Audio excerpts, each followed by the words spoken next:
Brand adalah sebuah identitas yang berfungsi untuk membedakan produk yang satu dengan yang lainnya. Sedangkan branding itu adalah berbagai macam kegiatan komunikasi yang dilakukan oleh sebuah perusahaan dengan tujuan untuk membangun dan membesarkan sebuah merek agar dikenal oleh masyarakat. Dengan demikian, masyarakat memiliki perspektif tersendiri terhadap suatu produk seperti itu. Nah, unsur-unsur branding itu ada banyak ya. Ada seperti decision, value, strategi, logo, marketing, advertising, identity, maupun trust. Kayak gitu.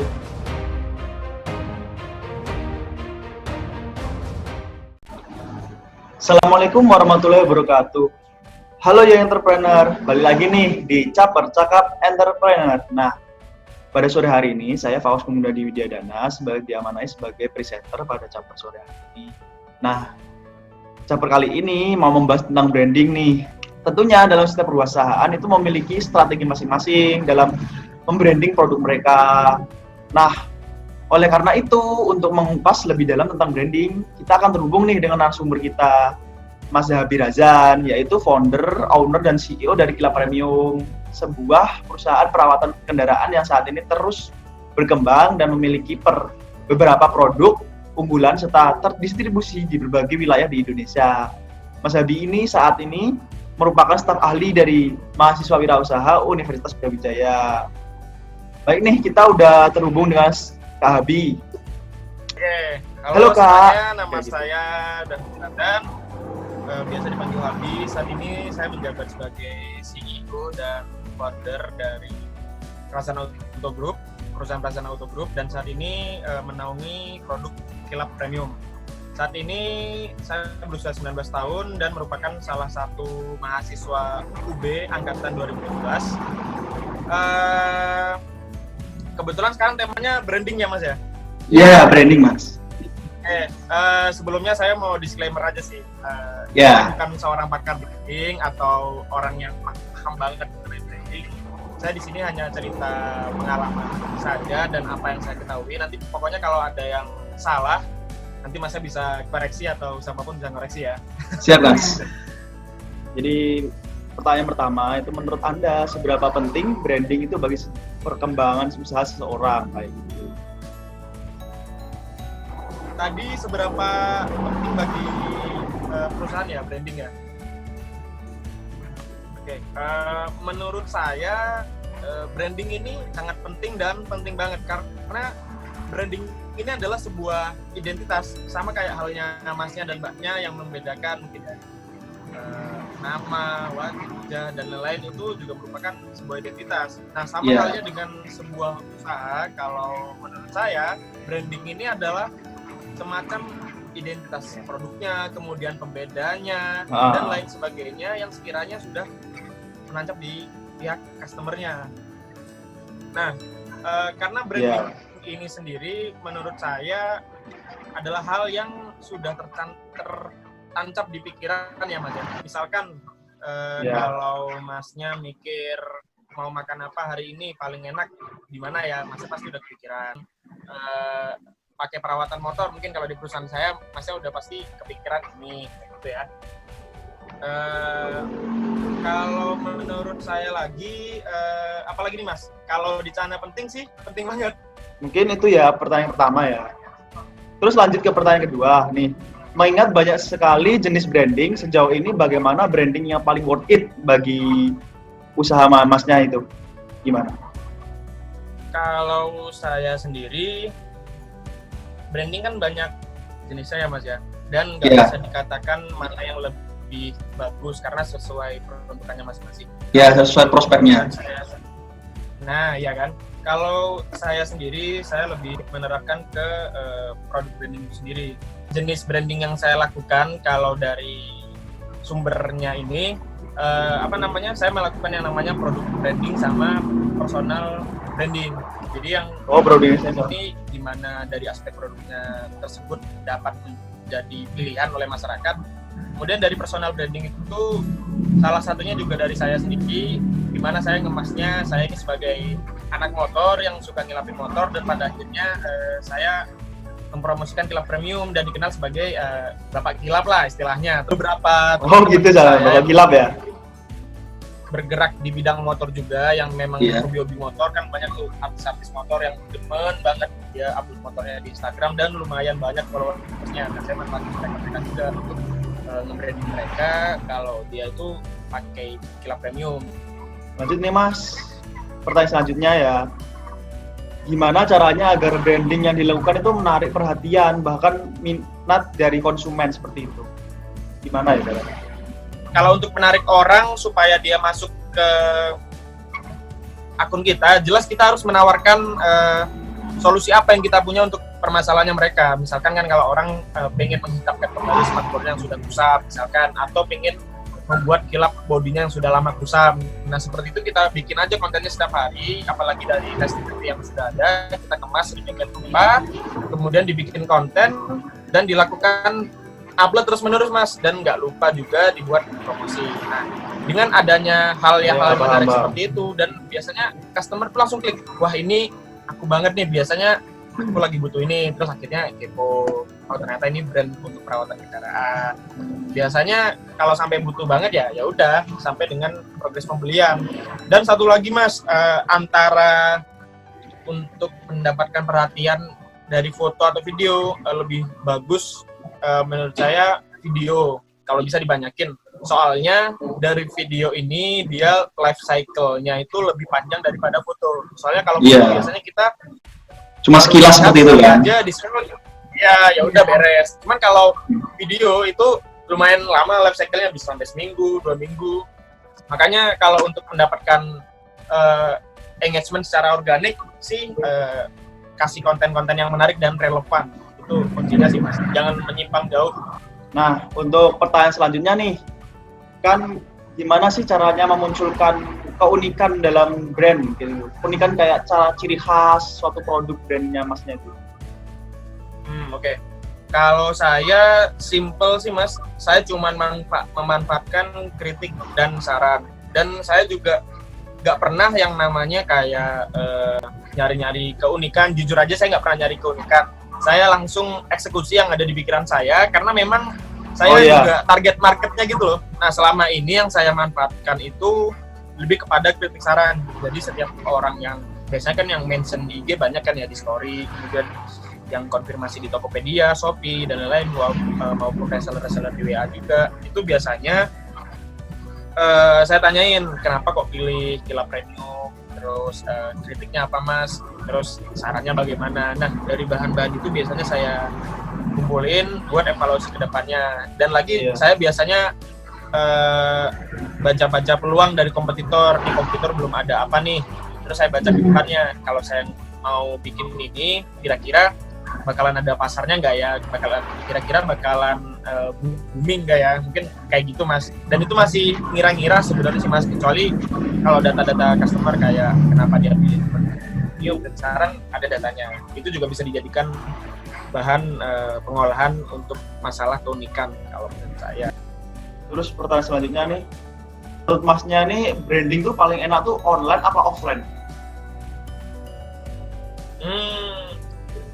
Kalau enak-enakan ya, di versi aja sih online, karena bisa dilakukan di kamar, dimanapun, bikin kontennya, paling juga kemudian biayanya juga lebih sedikit, impact-nya bisa diukur kalau menurut saya sih Mas.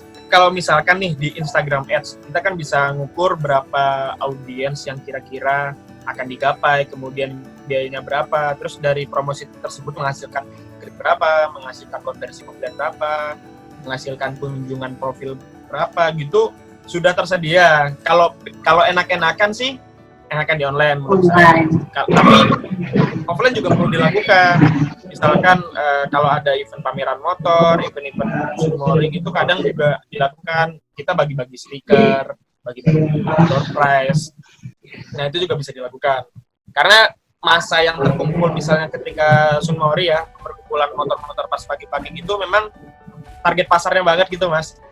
Mungkin tentang gimana wajah produk dari perusahaan Masnya gitu di masyarakat.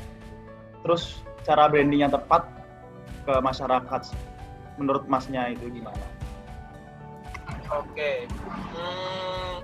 Kalau saya sih Yang pertama mengenai perusahaan, logo dan sebagaimana macamnya, jujur aja saya bikinnya pada waktu itu saya belum ngerti apa-apa. Jadi saya asal aja bikin Kilap Premium dulu dan tagline-nya itu Your Partner in Auto Care. Jadi saya ingin menjadi partner di setiap perawatan kendaraan. Kalau dari brandingnya sendiri ya Mas ya, kan kalau pertama-tama nyiapin logo dan lain-lain, kemudian produknya seperti apa, jadi gitu. Seperti apa, target marketnya kemana.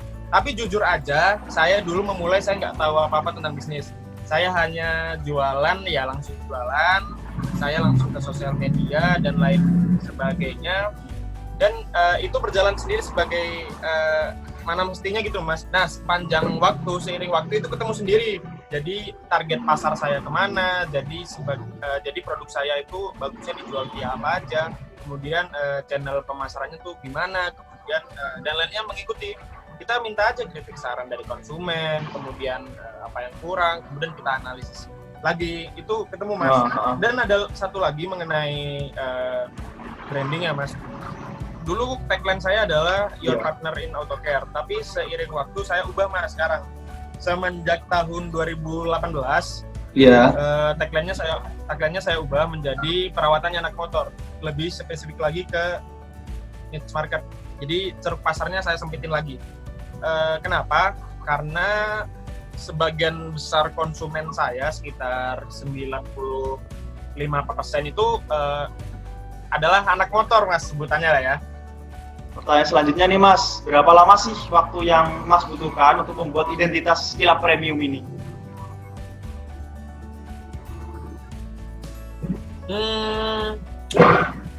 Sampai saat ini berarti 3 tahunan.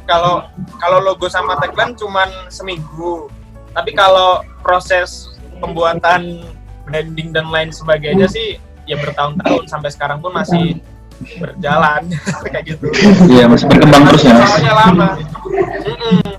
Saya bakalan melakukan ini terus, walaupun visi misi saya tercapai juga bakalan saya lakukan terus karena saya punya visi simple sih, Kilap Premium at Every Garage, yang artinya setiap orang di Indonesia atau bahkan dunia itu di garasinya itu setidaknya punya satu produk Kilap Premium kayak gitu. Ya, itu visi jangka panjang ya, namanya visi kan kita boleh bebas bermimpi. Kan tadi udah dijelasin tentang branding kan. Gimana sih strategi khusus dari Masnya untuk membranding produk Masnya itu? Kalau strategi khusus saya strategi khususnya lebih kepada tagline sih Mas, sama proses promosi yang berulang-ulang yang sebisa mungkin saya kaitin dengan aktivitas-aktivitas anak motor. Misalkan kalau tadi kan saya pernah katakan kalau dulu namanya Your Partner in Auto Care. Nah, Auto Care itu kan bidangnya luas, bisa mobil, bisa bahkan pesawat, bisa bahkan pesawat. Iya, Auto Care kan, otomotif. Iya, Auto Care. Iya. Seiring berjalannya waktu, saya sadar 95% dari konsumen saya ternyata merupakan anak motor, anak-anak yang memang hobinya di motor, kemudian usianya juga 17 sampai 24 tahun kalau saya survei. Nah, dari situ akhirnya saya rubah menjadi perawatannya anak motor, skincare-nya anak motor, tapi utamanya sekarang perawatannya anak motor sih Mas. Sampai saya masukin di logo dan sudah saya daftarkan di Haki tagline-nya. Itu salah satu strategi khusus saya, karena saya pengen nyeruk niche marketnya ini Mas. Jadi saya pengen fokusin market saya di anak-anak motor sendiri nih, karena saya rasa market dari pecinta motor ini masih sangat luas dan masih banyak yang belum saya ambil gitu loh Mas. Market share saya istilahnya kayak masih sedikit. Terus pertanyaan selanjutnya ya, itu gimana caranya Masnya membangun kepercayaan sama masyarakat luas kayak gitu?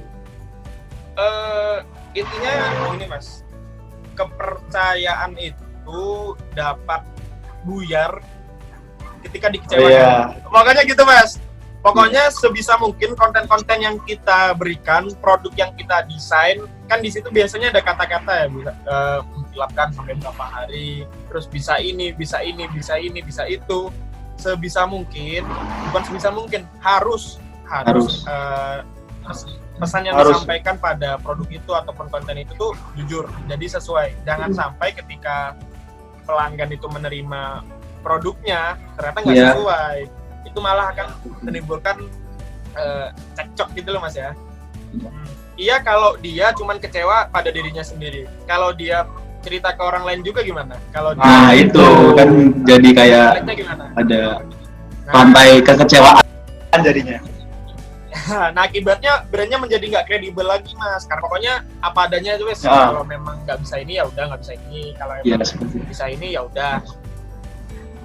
Nah, untuk pertanyaan terakhir nih Mas, kan ini lagi wabah corona nih. Ada nggak strategi khusus untuk gimana caranya omsetnya biar nggak turun gitu? Alhamdulillahnya sih pada pandemi corona ini, COVID-19 ini, Kilap Premium omsetnya lumayan naik hampir 200%, 2 kali lipat sih. Alhamdulillah malah naik banget. 2 kali lipat malah? Daripada bahkan 5 bulan belakang. Saya juga Itu apa penyebabnya Mas? Mungkin kalau pandangan saya, kebanyakan customer saya kan berusia 17 sampai 24 tahun. Kan kebanyakan masih mahasiswa ataupun bujang, belum punya kerjaan tetap atau gimana, sebagian besar mungkin seperti itu. Nah, mereka biasanya menghabiskan banyak waktu dengan motornya di rumah. Kemudian strategi yang saya terapkan juga, saya juga mendukung pemerintah dalam kegiatan di rumah aja ini dengan cara penggunaan tagline juga Mas. Jadi saya bikin campaign. Campaignnya tuh namanya Kilapin di Rumah. Jadi hashtag Kilapin di Rumah. Jadi saya harapkan dari output ini orang-orang itu merawat motornya, membuat kilap motornya, pokoknya menghabiskan waktu dengan motornya di rumah aja dengan produk Kilap Premium seperti itu Mas. Saya lumayan gencar bikin story itu dan komen-komen postingan customer saya dengan hashtag seperti itu biar ikutan, dan hasilnya lumayan banyak sih Mas, bisa dicek IG-nya. Kesimpulan singkat yang bisa aku ambil dari talk show pada sore hari sama Masnya itu adalah, jadi brand itu menciptakan hubungan emosi antara konsumen dengan suatu produk, dan itu seperti kayak cinta ya kan, ya, kayak Mas Habis bilang sudah tertancap di pikiran masing-masing agar masyarakat memiliki perspektif tersendiri terhadap brand kita. Maka kita harus menciptakan kesan pertama yang tak terlupakan bagi mereka. Tentunya kesan itu positif. Sebelum ditutup mungkin ada hal yang mau disampaikan sama penonton? Ya, promosi maupun nyemangatin anak-anak yang baru memulai bisnis pada saat ini, gimana caranya? Oke. Kalau saya sendiri, pokoknya dicoba, dimulai dulu, jangan kebanyakan teori. Teori kalau bisa imbang nggak apa-apa. Yeah. Mulai aja dulu bagaimanapun caranya, nanti bakalan mengikuti. Kemudian karena lagi pandemi corona ini banyak banget yang kena masalah, bahkan down, kemudian mem-PHK beberapa karyawan. Saya doakan semoga bisnisnya cepat pulih kembali dan cepat cari peluang yang banyak lagi. Karena kalau kita lihat dari sisi positifnya, COVID-19 ini sebenarnya banyak yang menuai berkah. Banyak teman-teman saya yang tiba-tiba menjadi pengusaha yang besar. Jangan lupa patuhi pemerintah untuk di rumah aja, namanya tingkat penyebarannya. Kemudian bagi yang kepo mau lihat Instagramnya gimana, saya promosi Instagram aja guys karena yang paling bagus di situ ya @kilap.premium. Kemudian buat yang mau dapetin produk Kilap Premium bisa banget dapetin di kota-kota terdekat dengan kalian. Info lebih lengkap tentang resellernya ada di mana aja bisa diklik di @kilap. Iya. Oke, itu aja sih Mas.